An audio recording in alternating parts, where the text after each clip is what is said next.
Recuerden el video, esta persona a través de un engaño me ofrece una oferta laboral al hombre. Es decir, utiliza el engaño para empezar a captar. Pero una vez que ya la empiezan a explotar, ¿qué es lo que utiliza? Las amenazas y el pago de una deuda ficticia. Entonces, los medios para explotar a las víctimas de trata son varios. El engaño, las amenazas, la violencia física, incluso el abuso de poder cuando hablamos de familiares o adultos, y conceder o recibir beneficio. Y finalmente, ¿cuál es el tercer elemento? El para qué. El único fin de la trata de personas es la explotación. No hay otro fin. Pero tenemos diversos tipos de explotación. Hace rato les mencionaba dos, ¿no? Trabajos forzados y explotación sexual. Son los más comunes, son los que más, digamos, que incluso los medios de comunicación reportan. Pero en la ley mexicana tenemos 11 modalidades, 11 formas de explotación. Les voy a mostrar otro video, vamos a ver tres formas de explotación ahí y ahorita les platico de dónde están. Bueno, solamente para comentarles, ¿por qué las personas víctimas no dicen que no?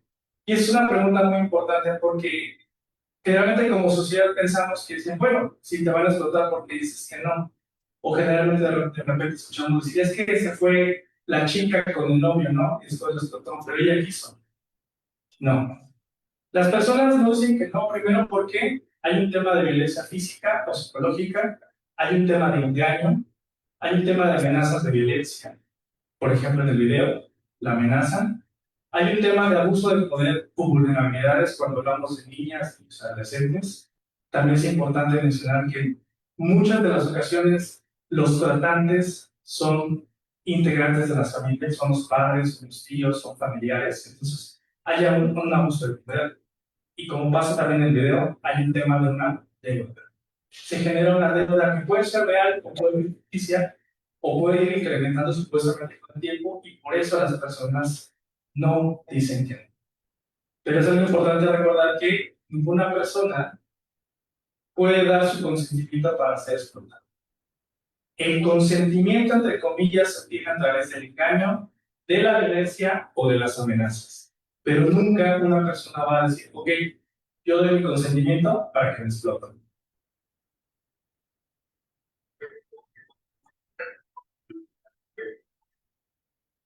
Ana era estudiante y trabajaba dos tardes para poder terminar su licencia pública. Allí conoció a un joven que la enamoró y la convenció de irse a vivir juntos a otra ciudad. Pero al llegar, la entregó a cambio de dinero a un grupo de operadores con la finalidad de explotarla sexualmente. Ella fue víctima de la trata de personas con fines de explotación sexual. José y Raúl eran amigos desde la universidad y al terminarla decidieron buscar trabajos en Italia. En uno de estos sitios les ofrecían buenos sueldos, seguro médico y transporte a un lugar. Así que se encargaron de los dos resultaron sospechosos, pero no se iban casados hasta que llegaron a una bodega clandestina del crimen organizado, donde los obligaron a trabajar bajo amenazas. Ellos fueron víctimas de la trata de personas con fines de trabajos forzados. Diego y Carla perdieron a sus padres desde muy pequeños y tuvieron que irse a vivir con mi tío, el cual un día los entregó a un explorador que los puso a la limosna y vender chicles en la calle. Ellos fueron víctimas de la trata de personas con fines de electricidad forzosa. Esto no es normal. La trata de personas es un delito y una violación de los derechos humanos. ¿Alguien sabía que la violencia forzosa era trata de personas? ¿Sí? Ok.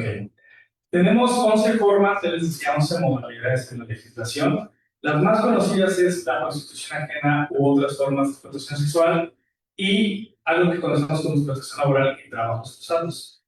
Es importante mencionar que hay una diferencia. Cuando hablamos de explotación laboral, generalmente las personas víctimas tienen un trato con, digamos, con el empleador, ¿no? Incluso puede haber un contrato. Pero ¿cuál es la característica de esta forma de explotación? Que las jornadas son extenuantes, que no tienen las condiciones óptimas para el trabajo, a lo mejor el equipo, o digamos los recursos para realizar su trabajo de forma correcta. Pensemos a lo mejor en una vida, ¿no? Entran personas, las personas saben que van a trabajar al final, pero inicialmente, perdón, les dicen que van a trabajar 8 horas y los hacen trabajar 12 horas, ¿no? No les dan el equipo adecuado, Y esto es un tema de explotación laboral. Ahora bien, ¿cuál es la diferencia con los trabajos forzados?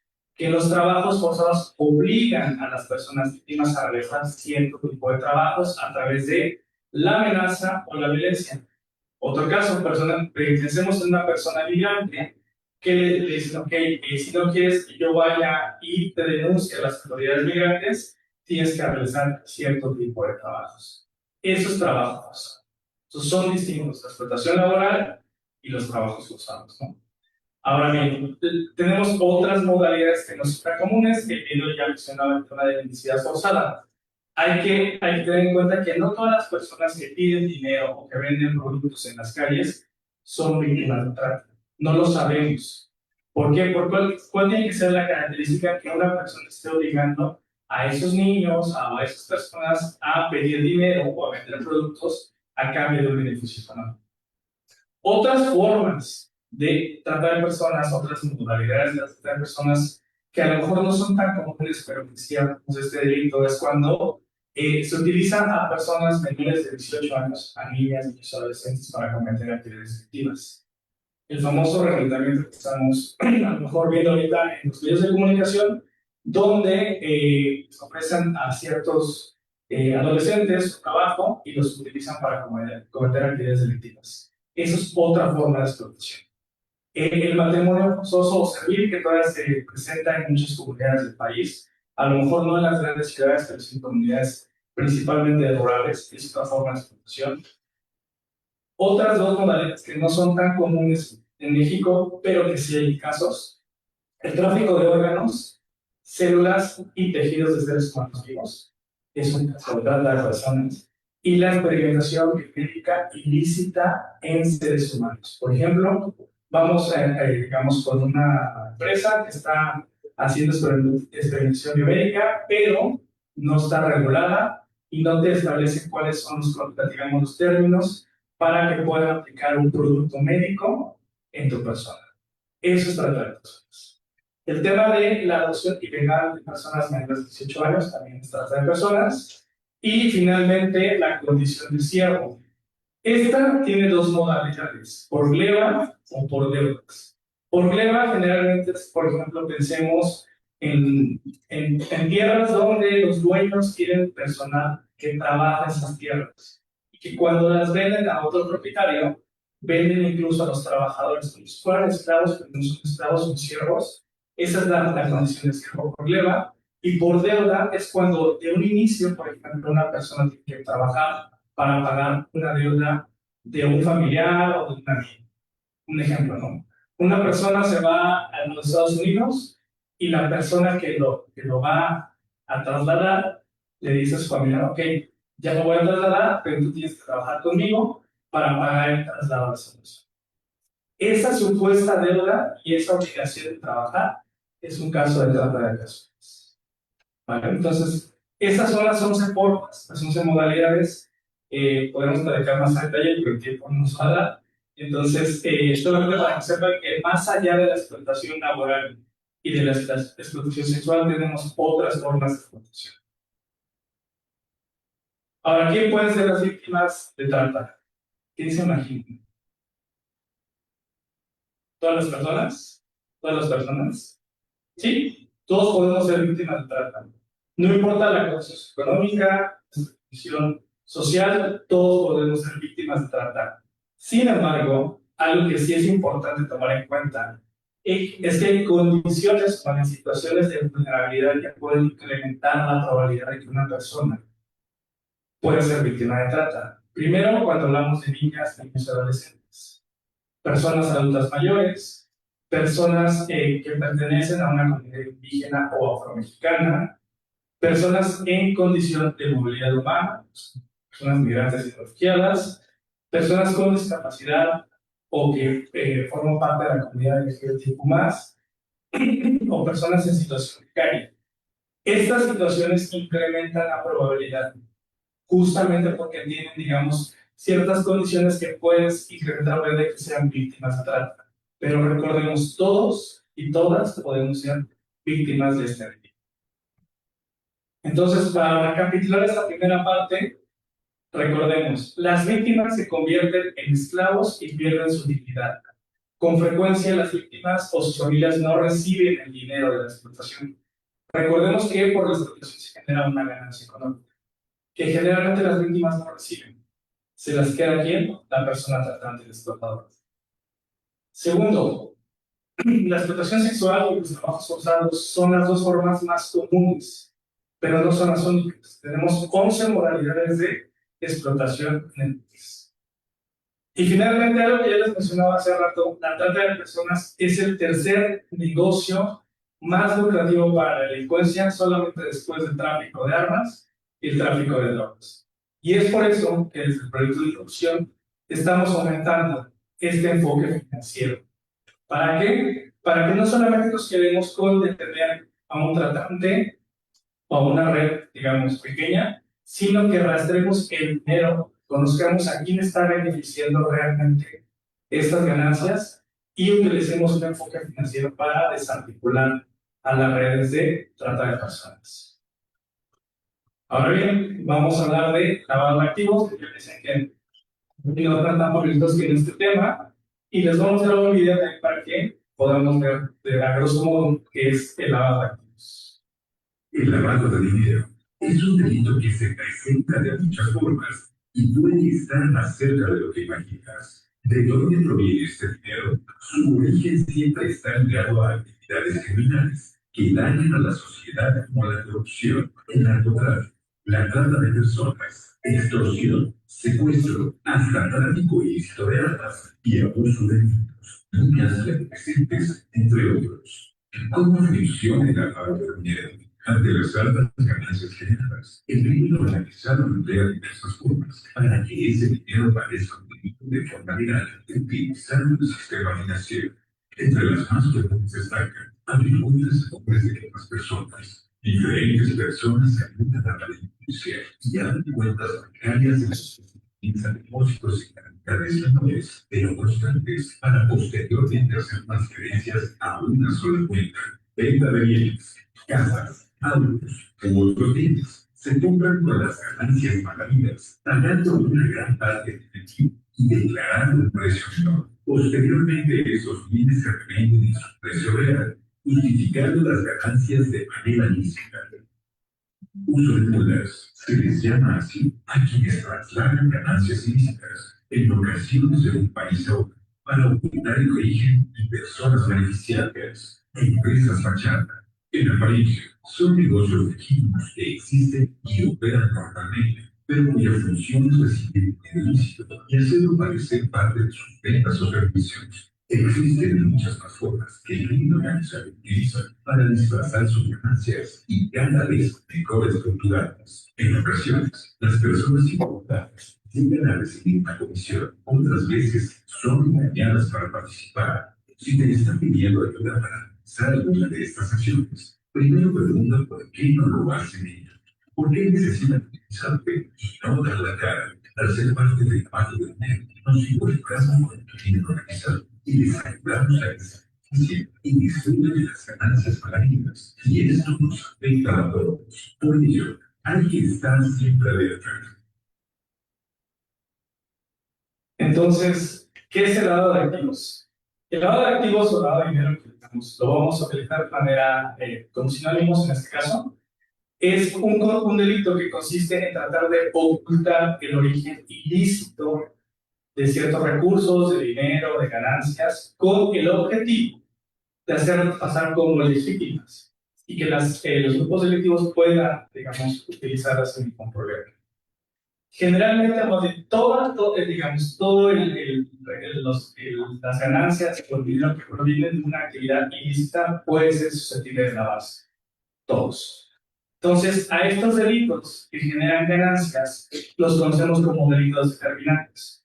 En el video mostraban varios delitos. ¿Alguien recuerda? Que decían cuál es como la fuente del dinero sucio. Narcotráfico, ¿qué más? Trata de personas, armas, justamente, secuestro, extorsión. Es decir, cualquier delito que genere ganancias es un delito determinante y estas ganancias son susceptibles de lavarse. ¿Qué hacen generalmente los delitos criminales? introducir estas ganancias, estos recursos al sistema financiero y realizar diferentes transacciones para tratar de ocultar el origen ilícito. Ahorita les voy a platicar más de las etapas, pero grosso modo es lo que es lavado de dinero. Y esto se puede realizar a través de diferentes instrumentos financieros. Entonces vamos a ver otro video del actor del momento, Pedro Pascal, el actor omnipresente. Es un fragmento de una serie que es muy conocida y justamente quiero que pongan atención a las etapas de lavado de activos. That makes the world go round. Legal or illegal, good guys and bad guys, we all chase one. For the DEA, it's about punching pieces, kissing the right ass to keep the funding flowing. But if you're a trafficker, getting the money is easy. It's holding on to it. It's hard.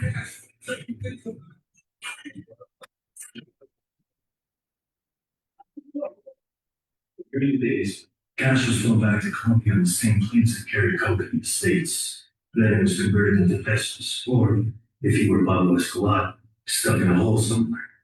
One trafficker died with so much cash buried by his property. When it rained, the river downstream became clogged and the girls that had washed free. The biggest problem with illegal money is the trail it leaves. Once upon a time, American banks would take your money, no questions asked. That changed when President Nixon signed the Bank Secrecy Act, requiring all U.S. banks to report transactions involving more than $10,000 in cash. And from that law, money laundering was born. The first stage of money laundering is called placement, and Cali had it down to an art, bringing workers from the Columbus to the U.S., where their job was to buy money orders, each just under 10 grand, so they would be reported. No ID was required. Any orders needed to remain blank until they were deposited in cash. Once they bought a bunch of money orders, they packed them up and sent them south to a land of sunshine and relaxed oversight. Switzerland on the Caribbean. And since they've been regulating wire transfers, Panama was the perfect place for the second stage of money laundering. Layering. And here's where the master goes to work. Behind the scenes MVP, the head drug cartel, and the money in money. The guy that takes in dirty money and scrubs it clean. Here's how. The money orders were deposited into local bank accounts and then bounced through shell companies, limited partnerships, creating an intrusive web of foreign purchase orders and transaction reports, wiping clean the money's criminal margins. But no matter how you hide, money always leaves a trail. The best way to hurt the counterfeit was to find it. Ok. Además de escuchar a Pedro Pascal, ¿alguien logró identificar cuáles son las etapas del lavado que menciona el video? ¿Alguien? ¿Por ahí? ¿No? Mencionaron dos. Primero la colocación y después la estabilización. Y el video comienza diciendo que con la ley de Nixon del secreto bancario pone un límite, ¿no? Todas las transferencias arriba de $10,000 tienen que ser reportadas. Entonces, ¿qué hace el cártel de Cali en ese momento? Empieza a mandar personas de Colombia a Estados Unidos con dinero en efectivo para comprar ¿qué? Giros postales por menos de $10,000. Y esta forma es lo que se conoce como colocación. Es la primera etapa del lavado de activos. Recuerden que el dinero proviene de un delito. Tiene que provenir de un delito, siempre. Si no es dinero sucio, no se puede lavar, ¿vale? Entonces, ¿qué hace el grupo criminal? Introduce las ganancias al sistema financiero. En el caso del video, el delito prescripto determinante es el narcotráfico. ¿Y cómo colocan esas ganancias? A través de la compra de giros contantes. Generalmente en la colocación, el dinero está en efectivo, en la mayoría de los casos, no siempre. Y el objetivo es introducir las ganancias al sistema financiero. Ahí tenemos los ejemplos, el tema de giros, el tema de cheques, depósitos fraccionados. Depósitos fraccionados, no sé si conozcan ese término, es por ejemplo cuando generalmente las personas van a una tienda de conveniencia y depositan o hacen transferencias constantemente en pequeñas cantidades, pero de manera recurrente, a lo mejor cada semana, 3,000 pesos, y de manera continua. Se llama fraccionado porque justamente son pequeñas cantidades. Ahora bien, ya lo colocaron. ¿Cuál es la siguiente etapa? La estratificación. ¿Cuál es el objetivo de la estratificación? A través de diferentes transacciones, el grupo criminal lo que está buscando es que sea más complicado para las autoridades poder rastrear el origen ilícito de este dinero o de estas ganancias. Por eso se realizan diferentes transacciones. Aquí, por ejemplo, generalmente tenemos la compra y venta de bienes inmuebles, la creación de empresas fantasma o fachada, que son diferentes. ¿Alguien sabe cuál es la diferencia entre una empresa fantasma o una fachada? ¿Nadie? O sea, que la empresa fachada está físicamente funcionando y la fantasma solo está que lo busca. Sí, justamente, muy bien. La empresa fachada está establecida, tiene un negocio, produce algo, genera algo, pero detrás de ella se está lavando el dinero, o se utiliza para lavar el dinero. Y la empresa fantasma solamente está establecida en papel, pero no tiene nada. Entonces, estos son otros instrumentos financieros que utiliza el crimen organizado para estratificar las ganancias. ¿Y cuál es la tercera etapa? La integración. Una vez que ya tuvimos todas estas transacciones, el dinero regresa, entre comillas, limpio, de manera directa o indirecta, al grupo criminal para que puedan hacer uso de este dinero. Generalmente, pues, a través de empresas, transacciones, donaciones, entre otros. Entonces, tenemos estas tres etapas. Lo que les mencionaba, la colocación generalmente es en efectivo, pero no siempre. Por ejemplo, pensemos en un restaurante urbano. Recuerdan que de repente tienen varias terminales de punto de venta. Les ha tocado, ¿no? Que no solamente tienen una. Y esas terminales tienen diferentes domicilios, pertenecen a diferentes negocios. Entonces, cuando tú vas y pagas, estás colocando el dinero, pero a la vez estás estratificando porque estás mandando el dinero a diferentes cuentas. Entonces, digamos, aquí no hay un dinero en efectivo que esté, digamos, siendo introducido al sistema financiero. Pero estas, digamos, de manera general, son las tres etapas: colocación, estratificación e integración. El objetivo, como les reitero, es que el grupo criminal trata de ocultar ese origen ilícito para poder hacer uso de este dinero o de estas ganancias. No hablamos solamente de dinero, hablamos de criptoactivos, hablamos de bienes muebles, de bienes inmuebles.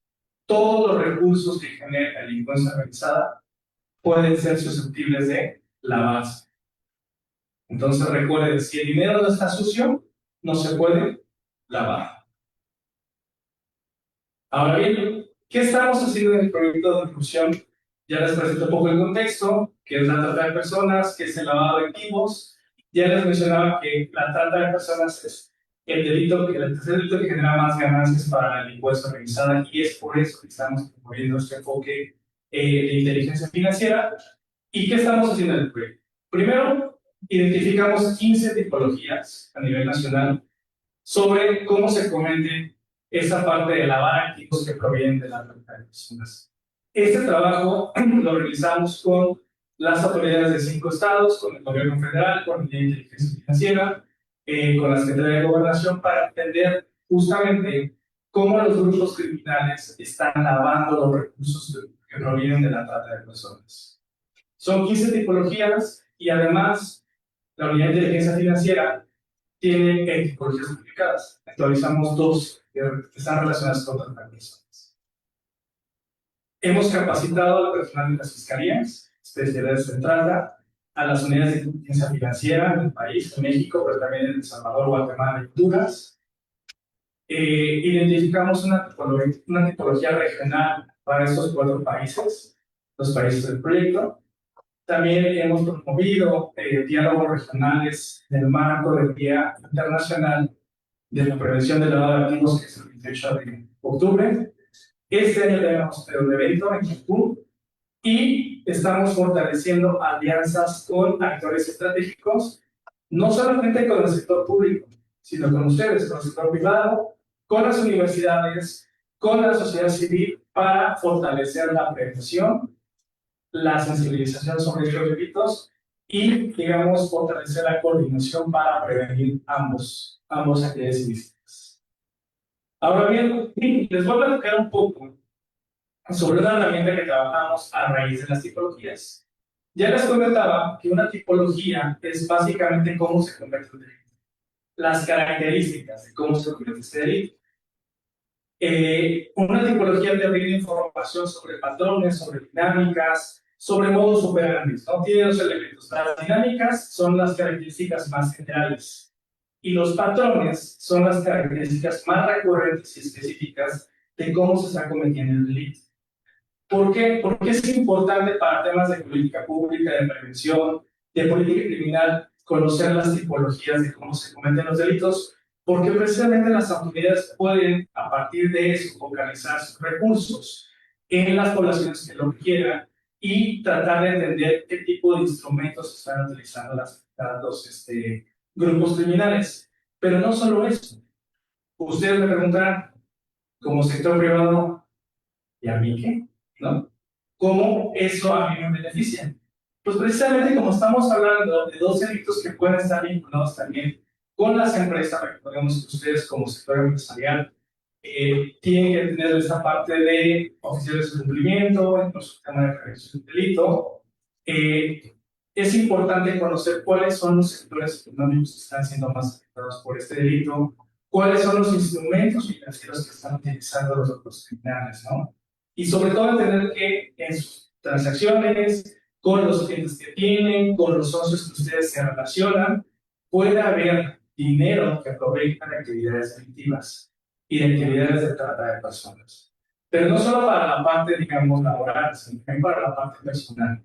Es un delito que, como les digo, genera muchísimas ganancias y que poco se habla, digamos, en los medios, o a lo mejor, como ya les mencionaba, las autoridades no utilizan esta parte del enfoque financiero.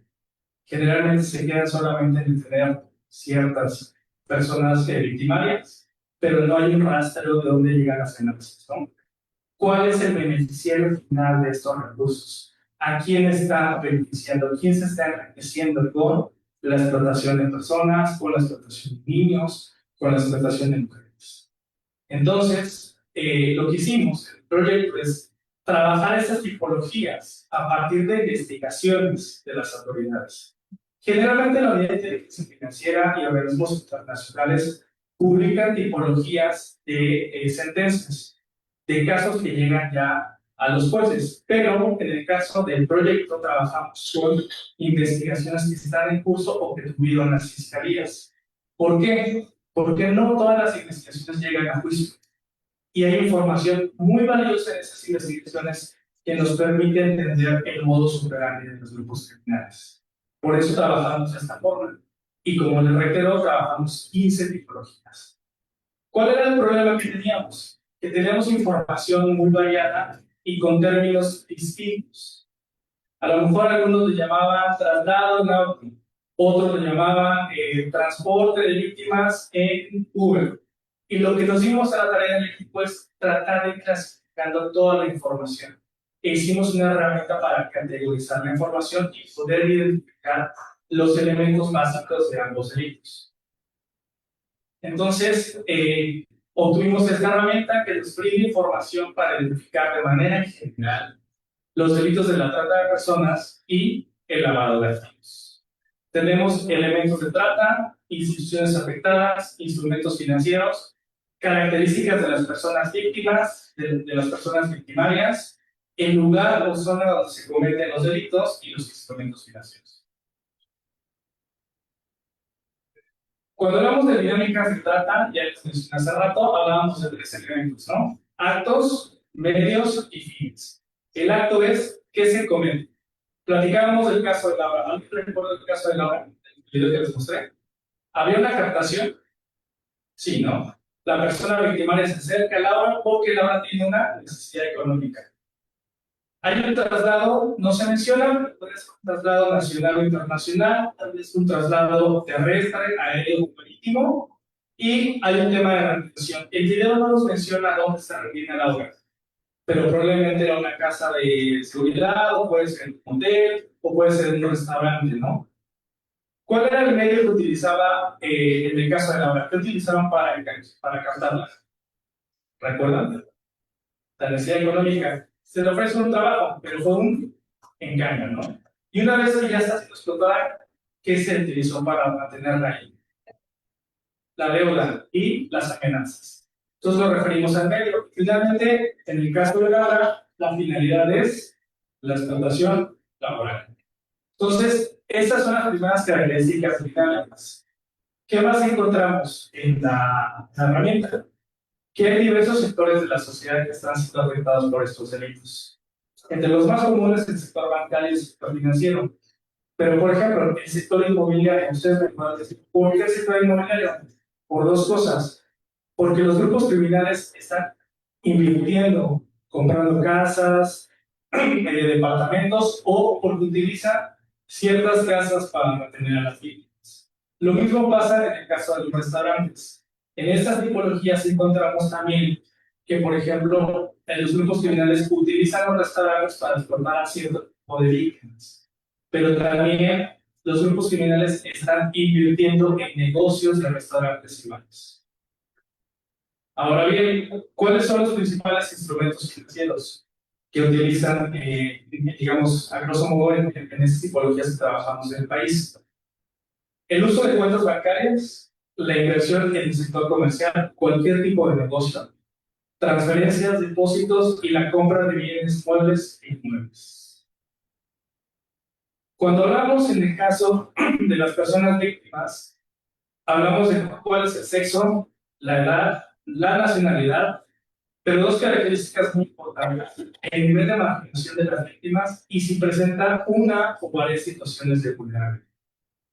En el caso de los victimarios, de los tratantes, igual sexo, edad, nacionalidad y dos características importantes.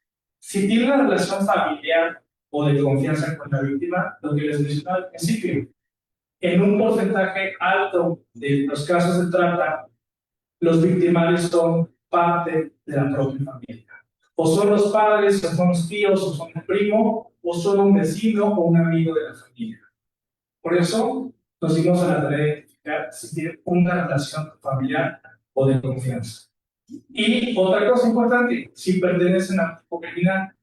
Y con grupo criminal nos estamos refiriendo a un cártel necesariamente. Según el autor, ya les mencionaba al inicio, 3 o más personas que están organizadas para cometer varios delitos es un grupo criminal. Y sobre el tema de la zona geográfica, el tipo de zona, la región del estado del municipio, y en instrumentos financieros ya más específicos, tenemos depósitos en efectivo, lo que les mencionaba de los depósitos relacionados con el feo, transferencias bancarias, internacionales,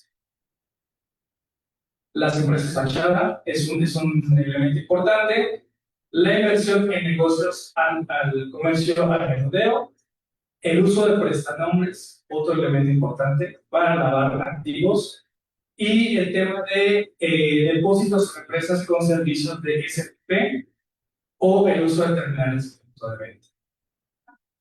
Ahora bien, ¿cómo se ve la tipología? Esta es una descripción de una tipología publicada por la WIF.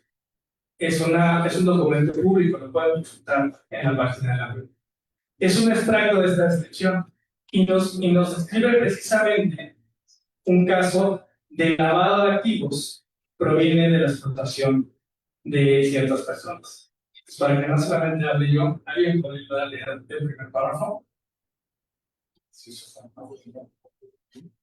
Red de personas físicas, en su mayoría con relación familiar, que contactaban mujeres en el extranjero, principalmente sudamericanas, y las invitaban a México mediante engaños, al ofrecerles trabajo para prestar servicios de modelaje. Las personas involucradas contaban con diversos avisos por la compra de inmuebles en efectivo, así como reportes de operaciones sexuales, alertados por identificar a una de las personas como fundador y dueño de una página electrónica en la que presuntamente se promocionaban servicios de acompañamiento. Sin embargo, dicha actividad era utilizada como fachada, ya que la verdadera actividad radicaba en un esquema de trata y explotación sexual.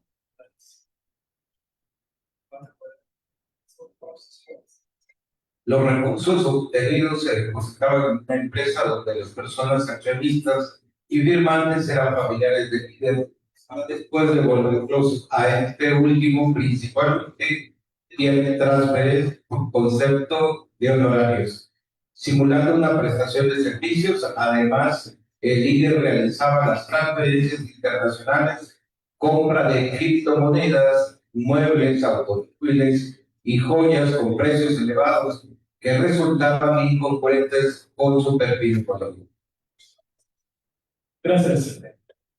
Aquí podemos identificar elementos de trata de personas. Por ejemplo, si nos referimos a la captación, son mujeres que viven en Sudamérica y que les ofrecen un trabajo, les ofrecen un empleo de modelaje. Hay una captación. ¿Cuál es el medio? ¿Alguien podría decir cuál es el medio que utilizan ahí? El engaño, justamente ahí el engaño. Le están ofreciendo un trabajo, pero realmente ¿cuál es la finalidad? La explotación sexual de estas mujeres. Ese es un caso muy famoso. No sé si conocen el caso de Señoritas. Así se le conoce, digamos, de manera coloquial. De hecho, hay una serie que es famosa por este caso. Es una investigación de la UIF que trabajó el gobierno mexicano y precisamente, como les mencionaba, el objetivo de esta red de tratamientos era explotar a las víctimas en la modalidad de explotación sexual. Pero no solamente este caso nos permite tener información sobre la parte de trata, tenemos toda una serie de instrumentos relacionados con el lavado de activos, es decir, cómo esta red de tratantes estaba lavando los activos, las ganancias de la explotación sexual de las mujeres. Nos menciona, por ejemplo, el tema de una empresa tachada, ¿no? Una empresa tachada, nos menciona la compra de criptomonedas, transferencias internacionales, la compra de inmuebles y automóviles. Es decir, les reitero, las redes criminales no solamente se dedican a explotar a las víctimas. Las ganancias que provienen de esta explotación generalmente las lavan para tratar de ocultar el origen ilícito y poder utilizar esos recursos de manera legítima, entre comillas, ¿no? Entonces, cuando ya clasificamos toda la información, la podemos ver de esta manera. Es decir, tenemos las dinámicas de lo que les mencionaba. Hay una captación, hay un traslado, hay un tema de retención, hay una dinámica de vida que es el engaño y hay una dinámica de fin.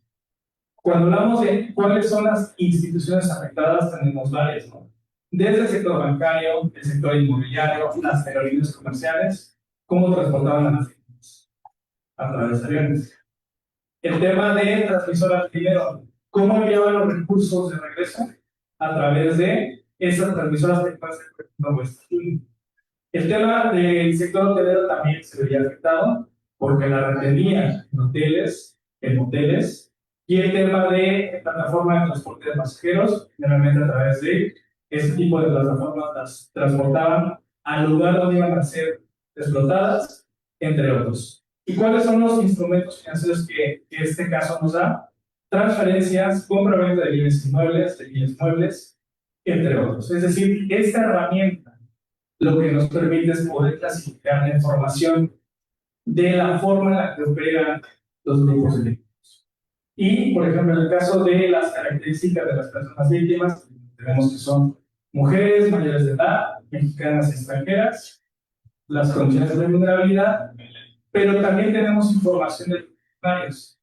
Y es importante mencionar aquí que podemos tener más de un perfil de victimario. Porque generalmente, como hablamos de grupos criminales, no hablamos solamente de una persona. La persona que capta generalmente no es la persona que traslada, o la persona que explota, o la persona que lava las ganancias. Podemos tener diferentes criterios. Mira, no solo la mujer puede ser víctima en un momento de atacar personas, el hombre, al menos en Chiapas, ahora que estuvieron llegando venezolanos, en su mayoría, también fueron explotados sexualmente para vender su cuerpo, ¿no? Diferentes personas.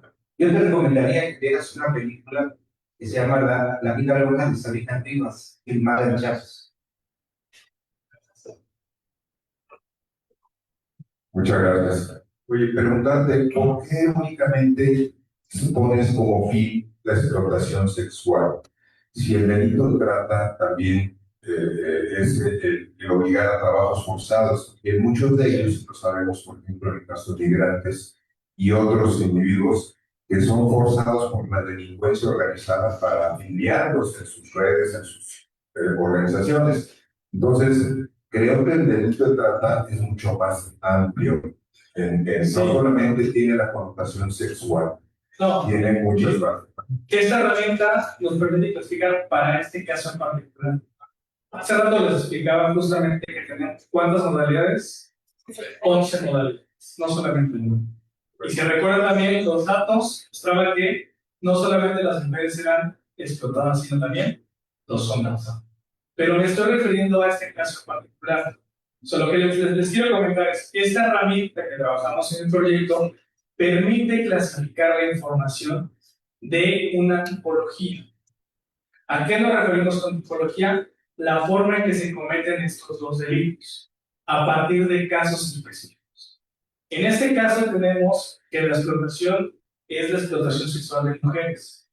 Pero en las 15 tipologías que trabajamos en el proyecto tenemos, por ejemplo, un caso, una tipología sobre niñas, niños y adolescentes del estado de Chiapas que son explotados en diversos estados como Campeche, Yucatán o Oaxaca.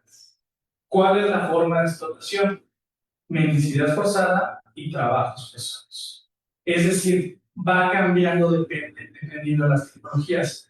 Por eso les decía que nos interesa mucho en el proyecto de deducción trabajar estas tipologías, conocer cómo están trabajando, cómo están cometiendo los delitos los grupos criminales, para que a partir de esta información, clasificarla con la herramienta, poder identificar estos elementos básicos. No solamente para la investigación, ya les mencionaba, sino también para la prevención.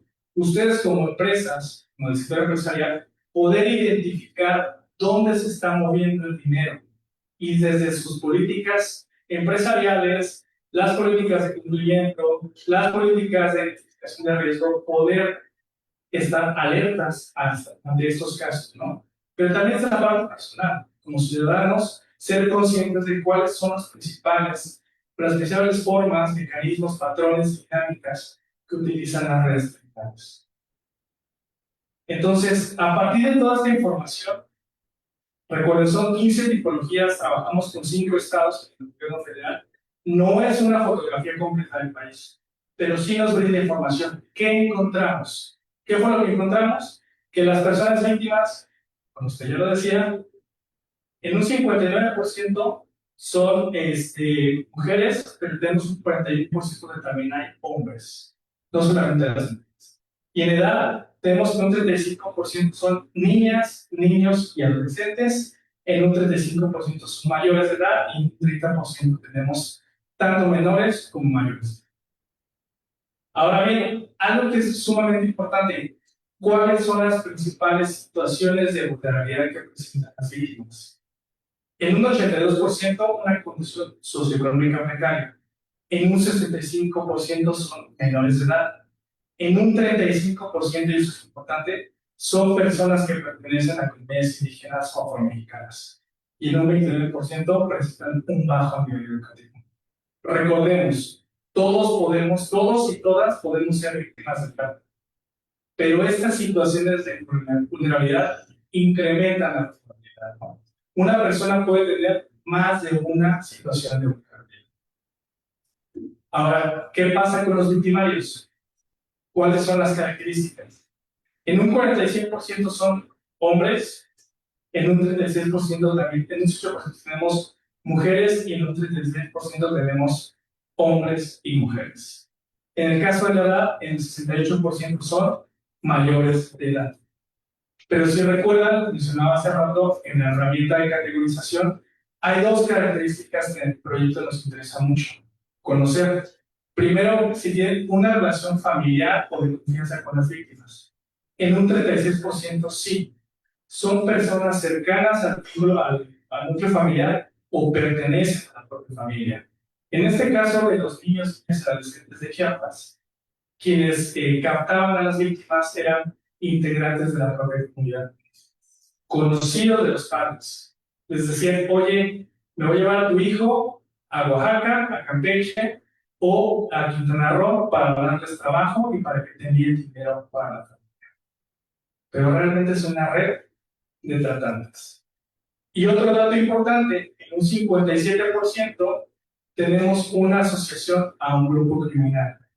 Recordemos, cuando hablamos del grupo criminal, no me refiero necesariamente a un cártel o un grupo enorme, sino a 3 personas o más que están organizadas y que cometen ciertos delitos. Ahora, ¿cuáles son de estas tipologías que les presentaba del país, de las 15 tipologías, cuáles son los sectores más afectados? En un 77% el sector bancario, el sector inmobiliario en un 65%, es decir, están invirtiendo, comprando bienes inmuebles o están utilizando estos inmuebles para retener o explotar a las víctimas. El sector comercial, el tema de empresas fachada, ¿recuerdan? El tema de los restaurantes con un 35% y un 29% con transmisoras de dinero. Es decir, el envío de remesas a través de empresas como Western Union. Ahora bien, ¿cuáles son los principales instrumentos financieros que los grupos criminales están utilizando para lavar las ganancias de la trata de personas? En un 53% crean empresas fachada. Es decir, son empresas constituidas y digamos que elaboran, pero que utilizan para lavar el dinero. En un 35%, el uso de prestanombres o los depósitos sancionados, que ya les mencionaba hace rato. Vas y depositas constantemente cantidades no tan grandes para, digamos, pero de manera constante. En un 29%, la compra-venta de vehículos y las transferencias bancarias. En un 24%, los depósitos en empresas con servicios de STP. Esto es importante, les decía, hay tiendas de conveniencia en las cuales, digamos, es muy sencillo realizar depósitos, no es a través del banco, y utilizan los grupos criminales este tipo de sistemas para realizar las transferencias y lavar los activos. Finalmente, ya casi terminamos. ¿Qué podemos hacer desde el sector privado? Ya les mencionaba hace rato, primero, informarnos. Hay que conocer a qué nos enfrentamos. Hablamos de tratar personas, hablamos de lavado de activos, hablamos de la tercera actividad delictiva que genera más ganancias. Entonces, desde la oficina de las Naciones Unidas contra la Droga y el Delito, digamos, se conmemora el Día Internacional contra la Trata de Personas el 30 de julio y emitimos un reporte mundial a finales del año para conocer cuál es el fenómeno. También tenemos campañas internacionales, como la campaña Corazón Azul. ¿Alguien había escuchado de esta campaña? ¿Para que dicen que sí? Muy bien, ¿alguien más por allá? Justamente, la campaña Corazón nace en 2008 con el objetivo de hacer conscientes sobre el problema de la trata de personas en la población en general. ¿Qué significa el Corazón Azul? ¿Alguien se imagina? Acá lo veo como, ¿no? Significa el sufrimiento de las víctimas, de los sobrevivientes y también la diferencia de las personas tratantes. Entonces, es una campaña que que hemos promovido desde la oficina en todo el mundo y como bien decía por acá, trabajamos con aerolíneas como Aeroméxico. Si ustedes toman un vuelo, hay un folleto donde menciona cuáles son las principales señales de alerta de una posible víctima de trata de personas. Trabajamos con empresas de autobuses, con empresas de alojamiento, entre otras, y tratamos, digamos, de hacer consciente a la población de cuál es el tema de la trata de personas. Es un delito que generalmente en los medios no se le conoce como trata de personas.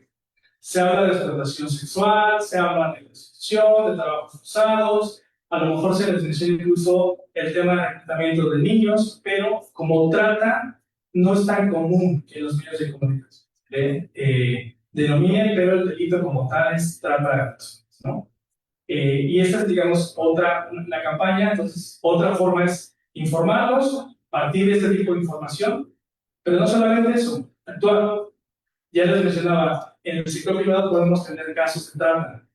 Y es importante poder saber a qué instancias podemos denunciar.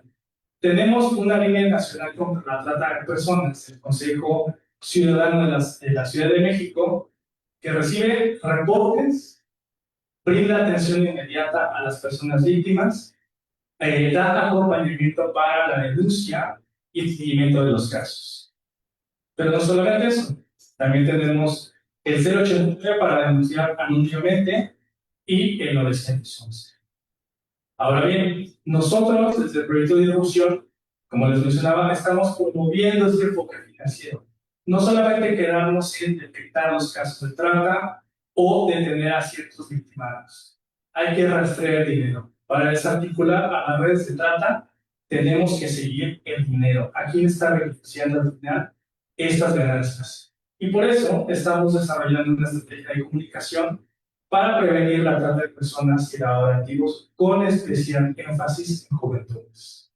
¿Por qué juventudes? Porque las juventudes son un sector altamente vulnerable a estos delitos, a ambos delitos. Estamos trabajando con grupos focales con jóvenes en México, Honduras, El Salvador y Guatemala. El mes pasado tuvimos un grupo con los 4 países. Vamos a implementar estos grupos focales con más universidades. El objetivo es empezar a generar mensajes clave de cómo podemos prevenir estos delitos. Y finalmente, y más importante, queremos seguir fortaleciendo las alianzas con todos los sectores de la sociedad, con ustedes, con el sector privado, con la sociedad civil, con la parte de las universidades, el sector deportivo. Si este año tenemos el Mundial de México, y obviamente también incrementa la probabilidad de los casos de trata y de lavado de activos provenientes de la trata de personas. Y con el sector público, ya les mencionaba, estamos trabajando con las fiscalías, con la Unidad de Inteligencia Financiera del Gobierno Federal, con la Comisión Nacional Bancaria de Valores, con el Instituto Mexicano de la Propiedad Industrial, entre otras autoridades. Bueno, pues de mi parte sería todo. Si tengan algún comentario, alguna duda, bienvenidos y bienvenidas.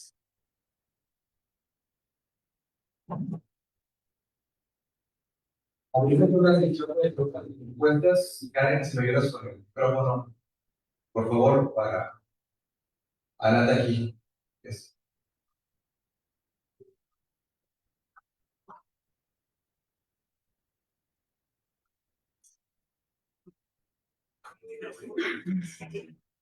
Buenos días, felicidades, Alan.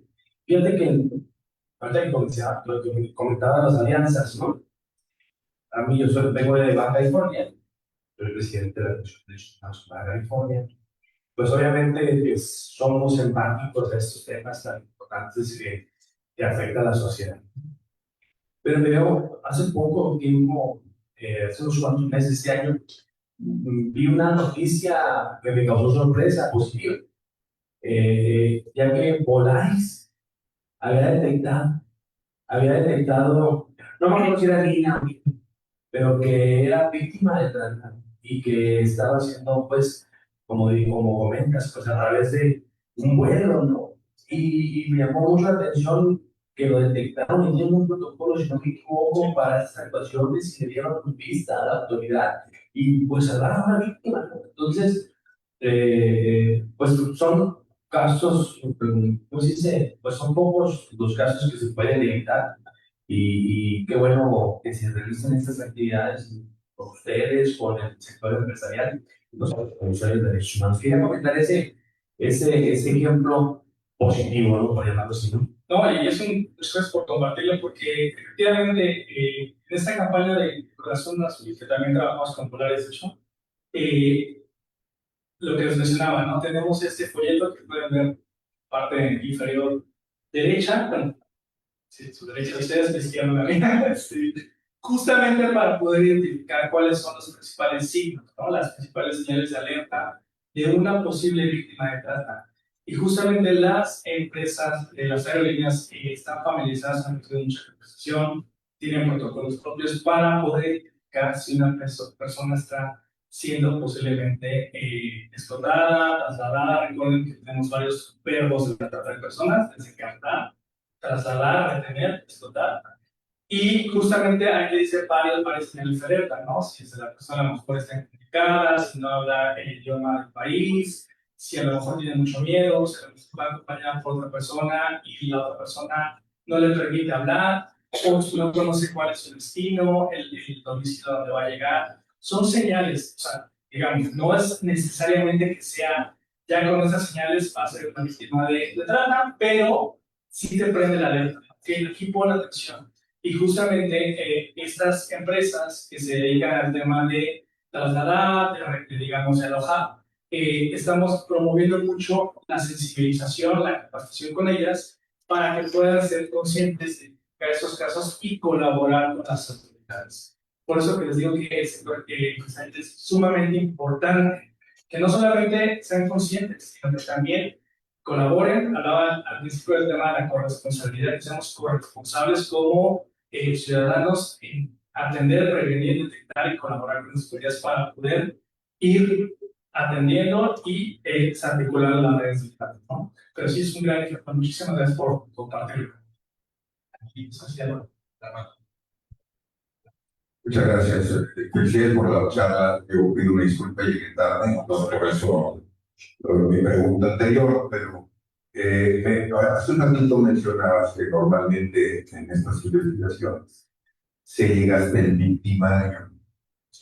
Y entonces esta herramienta que es magnífica para llegar hacia quién se está beneficiando, no sé, no escuché desde cuándo están aquí, pero la pregunta es muy concreta. ¿Qué resultados ha habido aplicando esta herramienta? Supongo que lo están aplicando para llegar efectivamente a quienes se están beneficiando y qué consecuencias ha habido.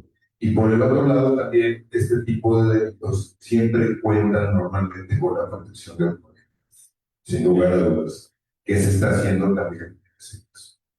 Sí, mire, le comento. Generalmente las fiscalías, o digamos los gobiernos estatales, cuentan con fiscalías especializadas en trata de personas. Y tenemos una figura que es la Fiscalía de Patrimonial y Económica. No sé si ustedes conocen esto, pero son, digamos, un símil a la Unidad de Inteligencia Financiera a nivel federal. Solamente que las unidades de inteligencia patrimonial federal, inteligencia precisamente patrimonial, sobre los bienes, sobre los vehículos, sobre la parte económica, la parte de empresas a nivel estatal. ¿Qué pasaba antes? Que generalmente estas dependencias, primero, ni se conocían, segundo, no se hablaban, no trabajaban en equipo, y otro, digamos, elemento importante es la parte de distinción de dominio, es decir, un proceso civil para poder, digamos, extinguir los dominios, los bienes cuando provienen de actividades delictivas. Entonces, en el proyecto lo que estamos haciendo es sentar a todas las autoridades que intervienen en la investigación, tanto de trata como en la parte financiera, para que trabajen con un equipo. Eso pasa muchísimo con las investigaciones de delitos. No trabajan con un equipo. Generalmente los ministerios públicos tienen su investigación de manera aislada y no se comunican. Porque a veces no conocen, por desconocimiento o porque no saben quién realiza esto, que no saben cuál es el potencial. Usted mencionaba, ¿quién se está beneficiando con los recursos de la trata de personas?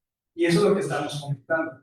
A ver, trabajen en equipo, inviten a las unidades de inteligencia, colaboren con la unidad de inteligencia financiera, con la Comisión Nacional Bancaria de Valores, para que no solamente te dediques tu fiscalía a defender a una persona, para que rastrees la parte financiera.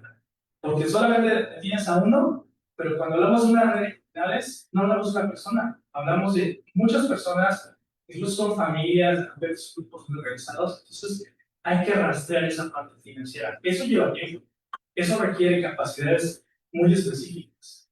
Recordemos que también los grupos criminales avanzan. Ahora que y el tema del lavado de activos, si bien yo les mostraba que los depósitos en efectivo es, digamos, muy recurrente, cada vez es más común que dicen monedas, es más complicado poder rastrear para las autoridades. Es por eso que estamos promoviendo ese trabajo, primero a nivel de instancias gubernamentales que trabajan con un equipo de investigación, no solamente para la parte de la trata, sino para la parte financiera.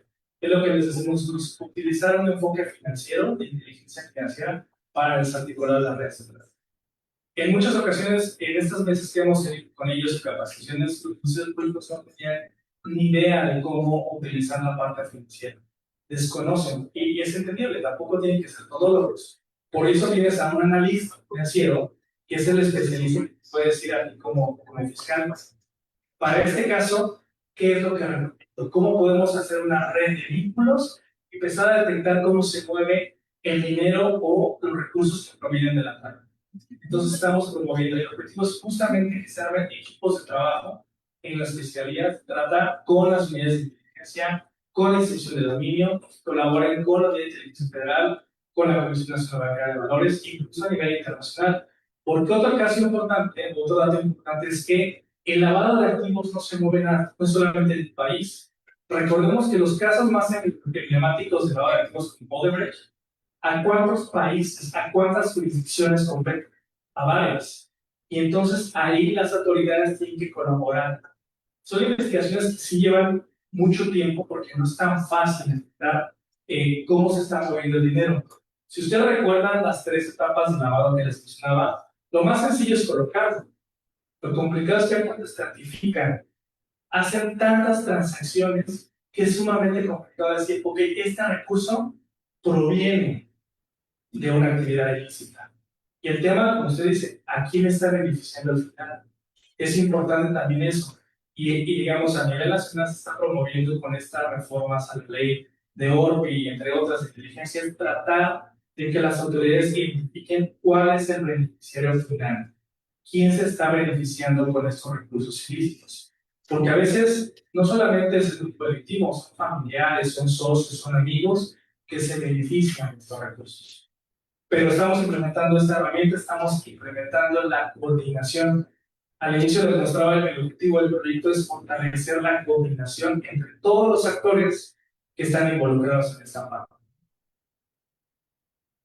No sé si respondí sus preguntas, pero... Quisiera preguntarte, relativo a la trata de personas, por ejemplo, en el fútbol se da, en los artistas también. Si el gobierno lo sabe, ¿por qué no hace nada? Una pregunta complicada, ¿no? Pero sí, el tema de impunidad es un tema importante. Creo que también lo mencionaba. En muchas ocasiones las autoridades no saben cómo coordinarse con otras autoridades para justamente rastrear la información. Un sector importante al que estamos invitando nosotros es al sector del deporte, porque nos interesa justamente primero trabajar con juventudes. Estamos trabajando con la CONADE, estamos trabajando con Fundación Tamara Vega, estamos trabajando con el Comité Olímpico Mexicano, también en miras a sacar el Mundial para el siguiente año, porque sabemos que es un nicho importante para el tema de trata. Y entonces, el subir a este proyecto a estas autoridades es una importancia. Pero sí, el tema de la impunidad es creo que una de las raíces complicadas para el tema de dinero. Pero también hay mucha voluntad y muchas personas profesionales en el sector público. Yo que me ha tocado trabajar en el último año y medio con las autoridades, uno se da cuenta que muchas veces trabajan con pocos recursos, en malas condiciones y realizan el trabajo. Hay un caso en Oaxaca, trabajamos con ellos hace un año en esta capacitación y como al mes lograron detener a una persona que estaba vinculada a la trata de mujeres en explotación sexual y fue gracias al trabajo entre la Fiscalía de Trata del Estado con la Unidad de Inteligencia Patrimonial y al tema de también fue un caso de éxito que están, digamos, ahorita todavía trabajando para poder judicializarlo, pero sí hay casos. Y si hay casos que a partir de la coordinación de que se conocen, pueden hacerlo. Le menciono otro caso. En el estado de Hidalgo, que es otro en el cual estamos trabajando, no sabía que tenía un tema de extinción de dominio. Entonces, la fiscal, cuando estamos en las mesas, ella trataba, digamos, como de confiscar o de decomisar los bienes de los grupos delictivos, pero por otra cosa, o digamos, por diferentes razones, pues no le daba la autorización. Y entonces está la titular de extinción de dominio, y extinción de dominio es un proceso paralelo al penal, es un proceso civil, y le dice al fiscal, tú pásame a mí el caso y yo me encargo de iniciar el proceso. Ya sea que por la vía penal o por la vía civil podamos decomisar esos bienes, ¿no? Entonces, a partir de ahí también hubo otro caso, en el cual con el apoyo de extinción de dominio pudieron retener los bienes, ¿no? Entonces, en muchos casos ni siquiera se conocen, ni siquiera saben que hay unidades. Y un tercer caso, le menciono, en el estado de Querétaro no tenían unidades de extinción de dominio. A partir del proyecto, crearon sus unidades de su dominio y ya están trabajando por eso. ¿Alguien tiene alguna otra pregunta para Alan? Allá.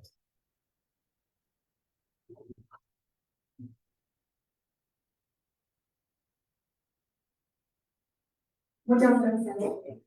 Bueno, llegué tarde también. Pero, muchas gracias por la plática. Quería preguntar acerca de, bueno, yo sé que me interesa mucho la quisiera ver cómo sistemáticamente se están identificando, comentabas ahí en la presentación además de algunas instrumentos financieros, pero ya en operación a través de las diferencias, ¿no? Por ejemplo, otra cosa, algo que sistemáticamente las empresas las pongan un poco rojo de su instrumento de lavado. Sí, la UIF, digamos, recibe los reportes de actividades vulnerables, no sé si conozcan este término, son aquellas actividades económicas que pueden, digamos, incrementar la probabilidad de que haya recursos que se puedan lavar, ¿no? Tenemos donaciones, tenemos el tema de notarios, tenemos el tema de bienes inmuebles, tenemos el tema de joyas preciosas, peños, todo ese tipo de actividades que pueden ser utilizadas por el gobierno organizado tienen que emitir reportes a Hacienda, a la UIF en particular. ¿Por qué? Porque justamente la UIF puede detectar ahí si hay algún tipo de actividad sospechosa, entonces están obligadas. También las entidades financieras en sus reportes tienen que proveer esa información a la Comisión Nacional Bancaria de Valores, la Comisión Nacional Bancaria de Valores pasa esa información. Cuando la UIF detecta irregularidades, puede, digamos, colaborar con las empresas. Y cuando tiene indicios de que hay la comisión de un caso de lavado de activos, tiene que presentar la denuncia a la Fiscalía General de la República. Ahora bien, eso es a nivel federal. ¿Qué pasa muchas veces en los estados? Que yo les mencionaba, no solamente es la parte del sistema financiero, la parte patrimonial. Utilizan los grupos directivos en tema patrimonial, el tema económico, y ahí es donde las autoridades estatales tienen que coordinarse. Recientemente se han, digamos, abierto unidades especializadas a las fiscalías para el tema de ORPI. ORPI, operaciones con recursos de procedencia ilícita, es el término jurídico para lavado de activos en México, así se conoce. Entonces, están trabajando, pero estamos promoviendo justamente con el proyecto que haya esta comunicación entre las fiscalías y las unidades patrimoniales. ¿Por qué? Porque generalmente inician las investigaciones de trata y la policía, los peritos, el Ministerio Público no pone atención a los indicios financieros. No les platiqué, pero bueno, otro de los elementos o componentes del proyecto estamos trabajando en procedimientos para mejorar la coordinación entre las autoridades. Y una parte de esos procedimientos es justamente que desde el inicio que se abra una carpeta de investigación por trata de personas, se empiecen a identificar cuáles son los elementos financieros. Porque todo esto lo dejan de lado las fiscalías. Como dicen, bueno, yo me enfoco a tratar de personas. A mí no me interesa eso. Yo dejo si hay a lo mejor talones de depósitos, información en disco duro. Como no tiene que ver con la víctima de trata, lo dejo ahí. A ver, Ministerio Público, tú tienes la facultad desde el inicio de las policías de que si hay indicios que te den información relacionada con la comisión, tú puedes, digamos, procesarla y empezar la investigación. Entonces estamos promoviendo un enfoque financiero para que desde el inicio empieces a identificar toda la parte económica, toda la parte de movimientos, toda la parte de instrumentos que puedan estar vinculados a lavado de activos. Porque eso no se realiza. La verdad es que cada institución se dedica al delito que le compete y si bien les va, si identifican casos, dan vista a la medida de ORPI o al gobierno federal. Pero necesitamos que desde el inicio las autoridades puedan investigar esta parte financiera. Si no, nos quedamos en lo mismo. Solamente detienen a una persona o a dos, pero toda la parte financiera que está beneficiando a un grupo digamos, una red de personas tratantes y criminales, no se tocan. No se tocan y siguen operando, y entonces no podemos articular las redes porque siguen financieramente sólidas. Nadie las toca. Nadie se tocó por eso, porque al final yo ya tuve en un caso emblemático, por ejemplo, el de Oaxaca, que fue captado a través de videojuegos y después lo encontraban en Sinaloa. Bueno, o sea, pues sí, ya lo recuperé, pero yo no seguí la investigación, ¿no? Que son casos que están dando mucho actualmente. El reclutamiento de niños a través de juegos es otro medio que se utiliza para captar a las víctimas. Entonces, no sé si responde por tu pregunta, pero Les pido un fuerte aplauso para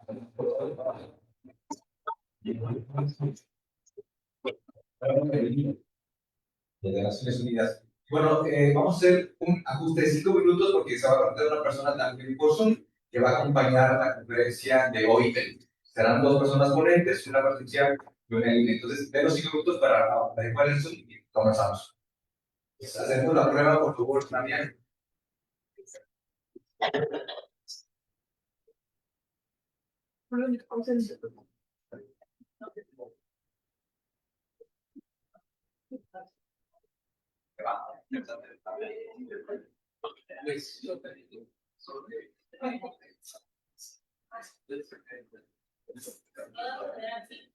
Ahorita lo van a buscar.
Ahí estás, Alberto.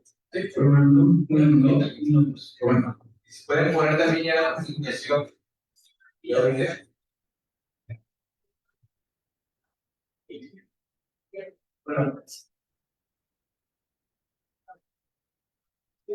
Ya la presentación de hoy.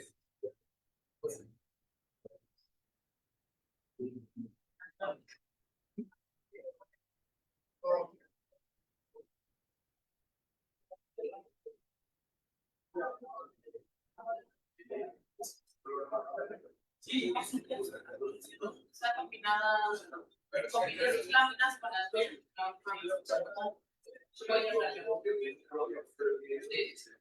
A ver, si podemos hacer una prueba de audio. Hola, buenos días. Aquí está. ¿Puedes compartir también pantalla en tu Alberto? ¿Tienes su permiso?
Cuenta con estudios de derechos humanos y empresas por la Universidad de Monterrey en México y una maestría en responsabilidad social por la Universidad de Harvard. Previo a su ingreso a la UT, Andrea se desempeñó como coordinadora técnica del Consejo Coordinador Empresarial, CCE, la máxima cúpula empresarial en México, encargándose de la estrategia de distintas condiciones de trabajo, así como armonizar la agenda de los 3 organismos que forman el CCE en materia de responsabilidad social, de diligencia, derechos humanos, entre otros temas. Y también estará vía Zoom Antonio Benavides Castellanos. Él es abogado por la Universidad de Guadalajara y cuenta con 2 maestrías, la primera en Necesidades, Derechos y Cooperación al Desarrollo de la Infancia, impartida por la Universidad Autónoma de Madrid, UNICEF, y la segunda en Administración Pública por la Universidad del Valle de México. Tiene más de 17 años de experiencia laboral en prevención, detención a la violencia contra niñas, niños y adolescentes, y dentro de su experiencia en el sistema de Naciones Unidas trabajó en el Fondo de las Naciones Unidas para la Infancia, UNICEF, como enlace de la región Occidente, Jalisco, Nayarit, Michoacán, Zacatecas y Colima, y posteriormente la Organización Internacional para las Migraciones, OIM, y ahora se desempeña como coordinador nacional del proyecto dentro de la Organización Internacional del Trabajo, como oficial técnico en trabajo infantil, trabajo por Society. Tenemos a Antonio, bienvenido Antonio. Y bueno, sabemos ahora el uso de la voz a Andrea. Adelante.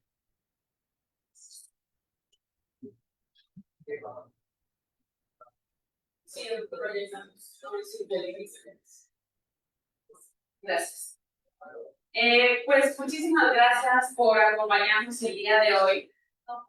El día de hoy yo les voy a contar sobre la declaración tripartita de principios sobre las empresas multinacionales, la política social y la conducta empresarial responsable.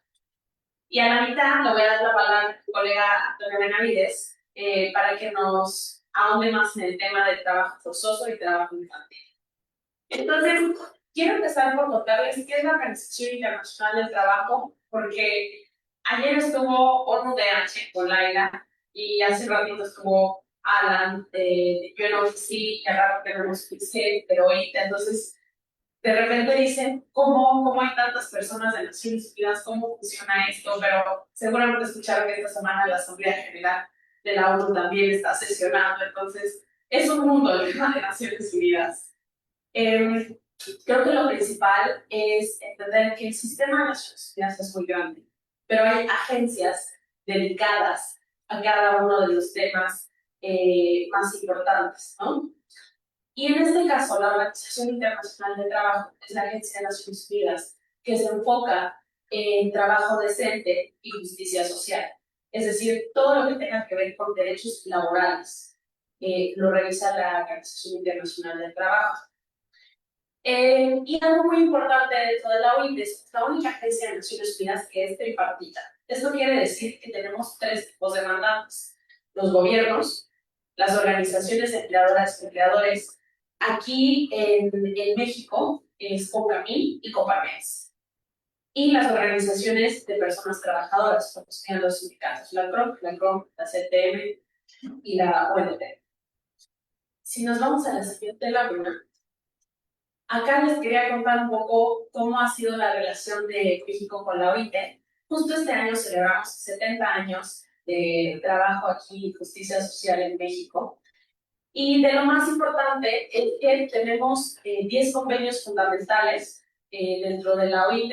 Esto quiere decir que son 10 convenios que sí o sí, no importa si los ratificó el país o no, los tienen que cumplir, por lo importantes y relevantes que son para los derechos laborales. Y a México le falta uno de ratificar, que es el de seguridad y salud del trabajo. Si nos vamos a la siguiente lámina.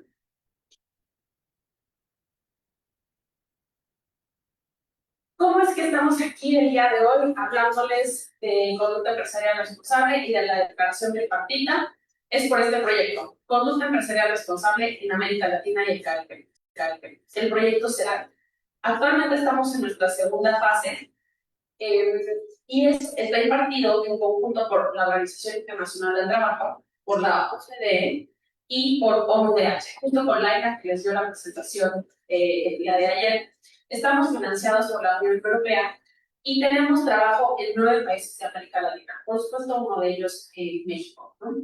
La segunda fase va a ir hasta 2028 y tenemos estas 3 aristas que marcan nuestro proyecto. El primero es que brindamos asistencia técnica al sector privado. Aquí nos queremos enfocar y nos estamos enfocando en el sector extractivo. Estamos trabajando con la Cámara Minera de México para que puedan ellos revisar toda su cadena de suministro de las empresas mineras aquí en el país, que conozcan sus agremiados, que es una conducta empresarial responsable. Y lo mismo estamos haciendo en el sector agrícola con el Consejo Nacional Agropecuario. Luego, en la siguiente, brindamos también asistencia técnica a los gobiernos. Aquí en México estamos brindando asistencia técnica continua a la STPS para el tema de inspectores que platicábamos ayer en la mesa al final de la sesión, a la Secretaría de Economía y a Gobernación. Y por último, también participamos en fortalecer el papel de diferentes instituciones como los sindicatos o en este caso las comisiones estatales de derechos humanos para que conozcan cuál es el estándar internacional de conducta empresarial responsable y lo que deben o deberían estar haciendo las empresas para respetar los derechos laborales. Si nos vamos a la siguiente lámina, sé que esto lo mencionaron ayer con Laila, nada más rápidamente revisarlo. Este proyecto será, y todo el tema de derechos humanos y empresas, este es el estándar internacional. El de principios rectores sobre las empresas y los derechos humanos, las líneas directrices de la OCDE y la declaración tripartita. Cada una tiene su valor agregado, por supuesto. El tema de principios rectores pues lleva todo el tema general de derechos humanos. ¿Qué es lo que tiene que hacer el gobierno? ¿Qué es lo que tienen que hacer las empresas? ¿Y qué es lo que tienen que hacer otras instancias como que en su caso las comisiones estatales? Las líneas directrices van mucho hacia las empresas, ¿no? Hacia herramientas que puedan utilizar para realmente hacer una debida diligencia. Y nuestra declaración tripartita es interesante y vamos a ver una lámina más adelante porque te dice qué hacer si eres empresa, si eres gobierno o si eres alguna de las otras instancias en diferentes temas que vamos a ver más adelante. La siguiente lámina, por favor. Bueno, aquí nada más para que vean cómo ha ido evolucionando el tema. Nuestra primera declaración tripartita es de 1977 y la última actualización del 2023. La siguiente lámina. Y aquí quisiera decirles que algo con lo que siempre empezamos cuando hablamos con empresas es decirles que reconocemos que las empresas mueven la economía, ¿no? Y empezamos con esta frase porque a veces es muy difícil hablar del tema de derechos humanos con las empresas o con el general, con el sector privado, porque lo primero que creen es que los vamos a atacar, ¿no? Es todo lo que estás haciendo mal y todo lo que deberías estar haciendo y no estás haciendo. Entonces, aquí generalmente decimos, rompamos el hielo, sabemos que esta va a ser una conversación incómoda, pasemos esa incomodidad y empecemos realmente el diálogo que nos va a servir para que este sector, este país avance, ¿no? En tema de derechos humanos y derechos laborales. Siguiente lámina. Sabemos que las empresas tienen impactos positivos y negativos. Los positivos, la creación de empleo, mueven la economía que mencionamos, si tienen algún proyecto de responsabilidad social corporativa y mejoran algún parque de alguna comunidad donde están. Entonces, por supuesto que tienen impactos positivos, pero también tienen impactos negativos.